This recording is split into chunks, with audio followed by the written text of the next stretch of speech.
Muitos personagens têm cores e roupas que representam eles demais, são quase sinônimos. Será que quando essas coisas mudam, significa que os personagens também mudaram?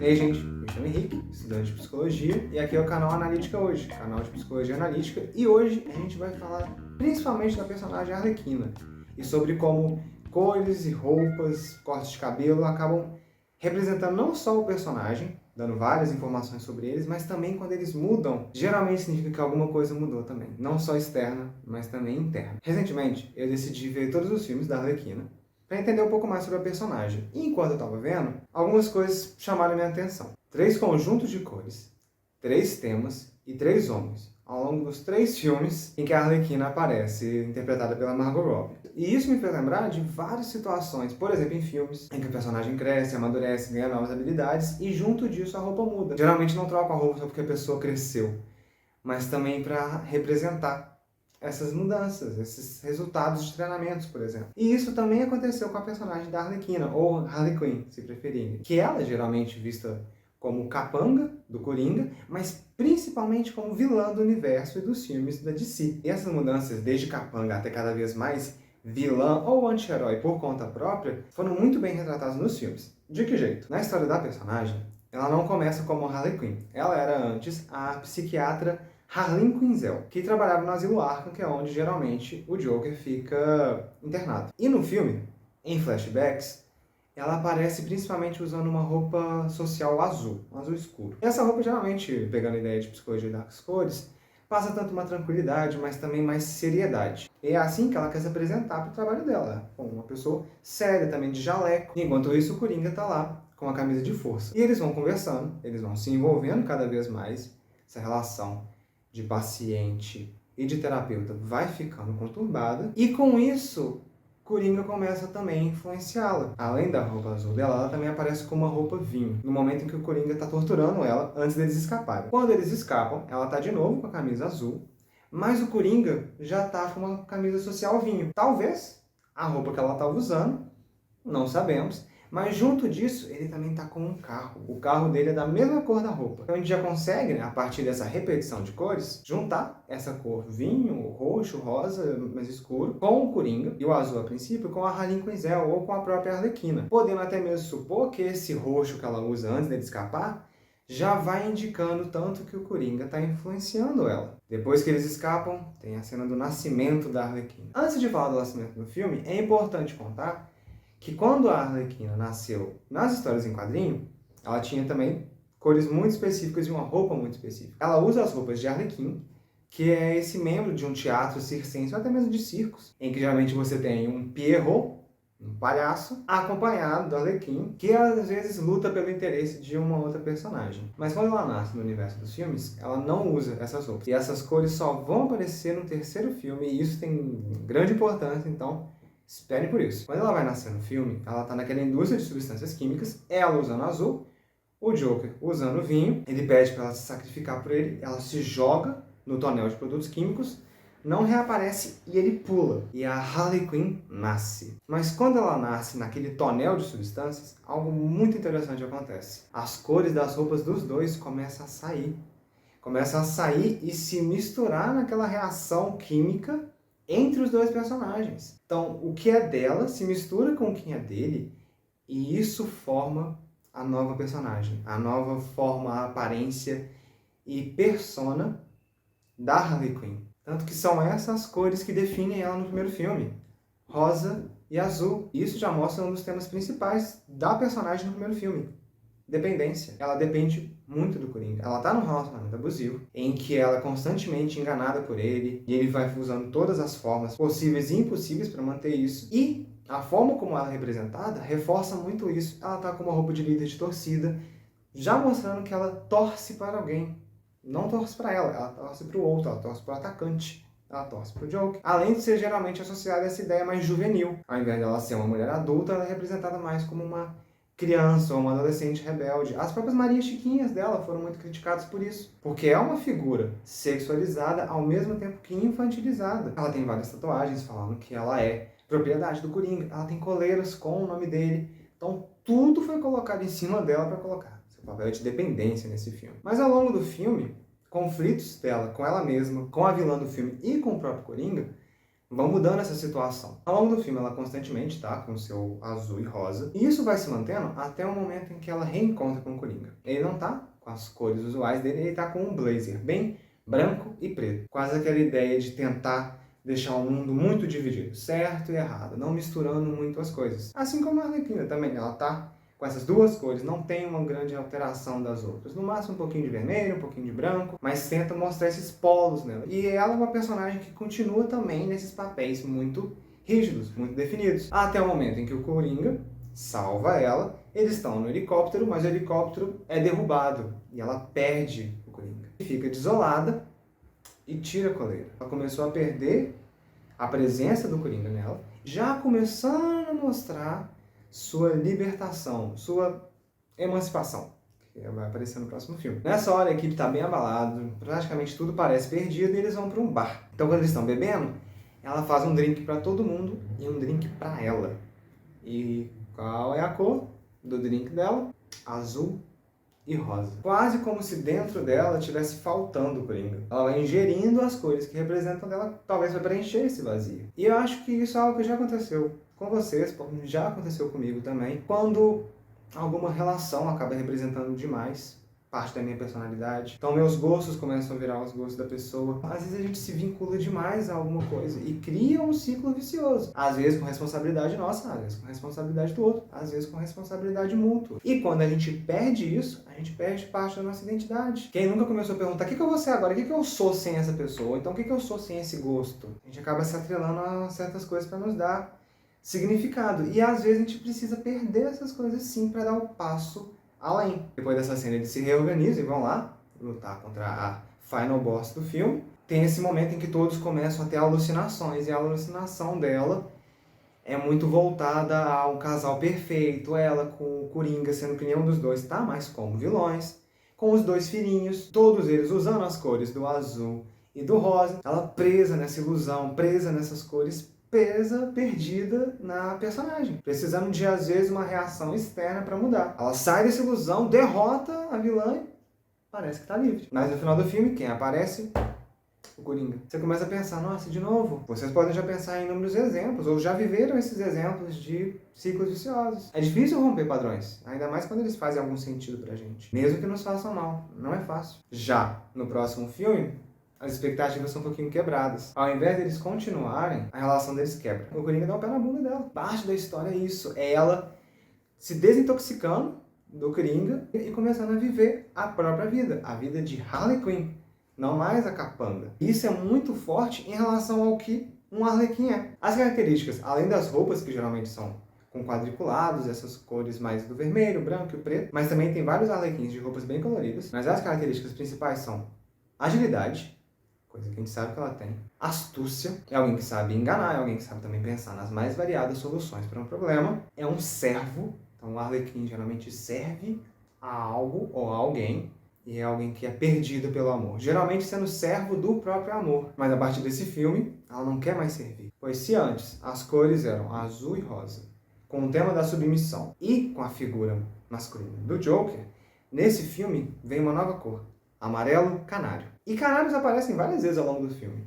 Não só canários, aves. O próprio título, aves de rapina, que são predadores, então já mostra a ideia da liberdade e do ataque. Essa figura de um pássaro que quer se libertar, quer sair da jaula. A própria canário negro também está numa situação de dependência com o homem, né, que é o Sionis, ou o Black Mask, que é o vilão do filme. E ao longo do filme aparecem também canários várias vezes. Ela vê na TV o desenho do Pipiu e do Frajola, que é esse gato que tenta devorar o passarinho, mas o passarinho sempre mais esperto. Qual que é a cor do Frajola? Preto e branco. Assim como o Coringa no último filme. Onde ela começa a morar também aparecem canários enjaulados, então há constantemente a figura da prisão, da jaula, daquilo que quer conter o aspecto criativo, essa alegria que geralmente o amarelo representa, mas também o perigo.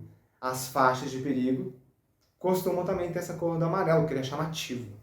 Você não consegue parar de olhar para algo amarelo. Com o acréscimo do amarelo canário, na personagem e no filme, esses temas vão sendo incluídos na personalidade dela. Então ela tem que passar pelo luto do fim do relacionamento, então ela fica de pijama, corta o cabelo, se entope de porcaria. E quem não fez isso depois de um término? Ou de uma grande decepção? Ficou dias tentando descobrir o que vai ser depois disso. E ela vai descobrindo isso, principalmente abandonando tudo que a vinculava ao Coringa, mas também começando a se relacionar com outras mulheres. Então ela sai desse papel em que ela estava sempre servindo a um homem e começa a servir a ela mesma. Mas na hora que isso acontece, surge um homem que tenta novamente colocá-la nessa posição fechada, restrita.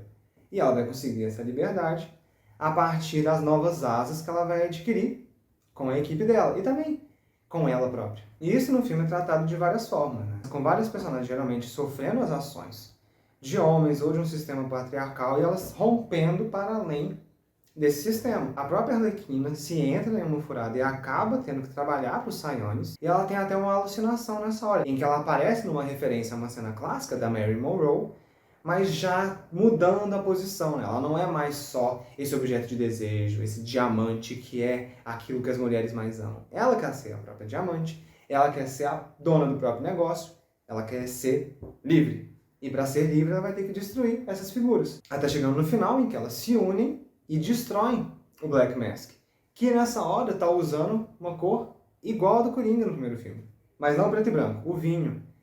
Quase uma possibilidade de que se ela perdesse, ela provavelmente ia regredir, ou pior, poderia morrer. Então é esse lembrete constante na personagem dela, de que agora que ela tem essas novas possibilidades, ela precisa agir. Junto com essa rede de apoio dela, mas ela precisa agir.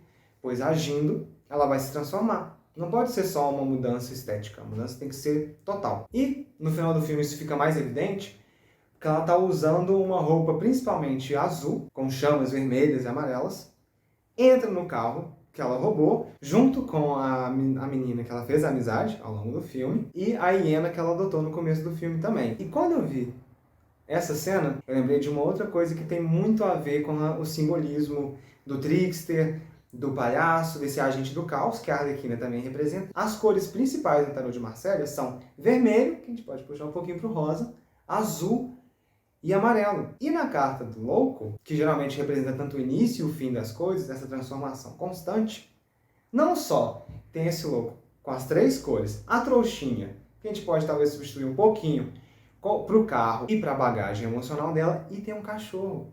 Tem um cachorro mordendo as calças do louco, e ela termina no final com uma hiena, que também tem as cores bem semelhantes às cores da carta. Coincidência? Não sei. E também tem um canário no filme que aparece para a Arlequina e fala: nossa, Arlequina, você tá gostando do que a gente tá falando até agora? Então que tal você se inscrever no canal Analítica hoje? Deixar aquele joinha, comentar, compartilhar com as outras pessoas que também gostam de psicologia, de análise de personagens, de simbolismo, de super-heróis. E não se esquecer também do sininho. Pois é, quem diria que teria esse canário também no filme? Eu jamais pensaria nisso. E agora chegamos no último filme, O Esquadrão Suicida. Um pouquinho diferente do Esquadrão Suicida. Ou Esquadrão Suicida 2, como preferir. Em que ela aparece com as cores originais dela. Ela volta a usar o preto, o branco e o vermelho. Na alquimia, essas cores têm um grande significado, né? São algumas das etapas da alquimia para chegar na Pedra Filosofal, mas isso é só uma curiosidade. E ela finalmente usar suas cores no nascimento original da personagem é muito simbólico, porque agora ela está retomando as origens dela ao mesmo tempo que ela é uma outra pessoa, ela é uma outra personagem. É como se fosse o teste principal de vamos ver se você realmente cresceu, se você realmente se desenvolveu até agora. Vou te colocar em uma situação parecida com a anterior, mas junto com tudo isso que você viveu até agora. No filme ela aparece principalmente usando roupas de guerra, roupas de batalha, sempre com essas três cores. E logo no começo, várias pessoas morrem no filme, então spoiler, mas é um filme chamado Esquadrão Suicida. Era algo um pouquinho esperado se acontecer. Eles mesmos fazem piada disso o tempo todo. Uma das pessoas morre e essa pessoa entrega uma lança para ela. Ó, você é a pessoa capaz de cortar essa lança. Mais ou menos isso, mas essa é a mensagem implícita. Quando um personagem recebe um item mágico, geralmente representa que a jornada começou e que esse item vai representar muito da própria jornada e do próprio personagem. Nesse filme em específico, eu achei muito curioso ser uma lança dourada. Primeiro que quem entregou para ela foi um germânico, foi um super vilão germânico. E na mitologia germânica, que tem muita relação com a mitologia nórdica, Odin, lá chamado de Wotan, tem uma lança de ouro também. É a arma que representa ele. Essa lança que não erra jamais, feita de ouro. E qualquer combinado feito em cima dela deverá ser cumprido. Toma isso aqui. Recebeu? bora pra luta. E é isso que ela faz. Ela carrega a lança e às vezes ela perde a lança, mas depois ela recupera. E isso vai representando a importância dela. Porque nesse filme, junto com o Aves de Rapina, é o momento da emancipação total dela. É a jornada da heroína, que começou desde o Esquadrão Suicida, mas agora é ela tomando as rédeas. Então, desde o Aves de Rapina, isso tá já sendo organizado e ela concretiza isso no Esquadrão Suicida 2. Tem uma hora que ela é capturada e ela é convidada para conhecer um dos ditadores, que são os vilões do filme. E lá, eles tiram a roupa de batalha dela e colocam uma roupa de princesa nela. Um vestido todo embonecado para ela usar, tanto que ela mesma comenta, sou uma princesa. E a gente já fica um pouquinho receoso com isso. A Arlequina de princesa? Será que ela vai ser capturada? Será que outras pessoas vão ter que salvá-la? De novo, esperando por um príncipe?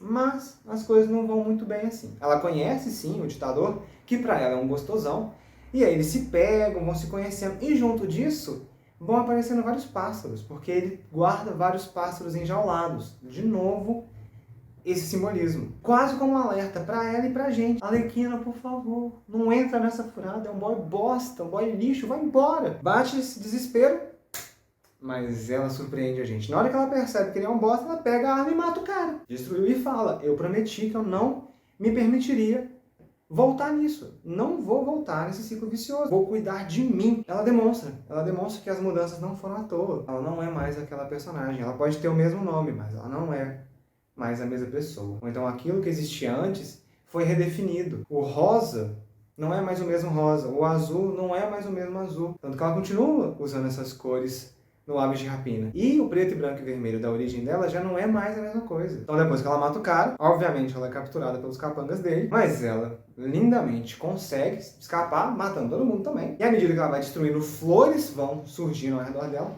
florescendo, né? Mostrando essa renovação, esse renascimento da Arlequina como personagem, mas ela tá incompleta. Ela vai matando a galera com armas, mas ela olha pro canto aqui, que tá lá. A lança dourada. Quase como a lança no Evangelion. A lança que ela precisa para matar a criatura suprema. E na hora que ela olha para a lança, basicamente tem uma luz divina e um coral mostrando, sim, essa é a lança, esse é o seu chamado, essa é a sua arma, use-a. Ela pega a lança e na hora que ela pega a lança e começa a usá-la, além das flores, que tudo isso é uma alucinação dela, mas que ainda representa uma realidade para ela, surgem pássaros. Vários pássaros de animação.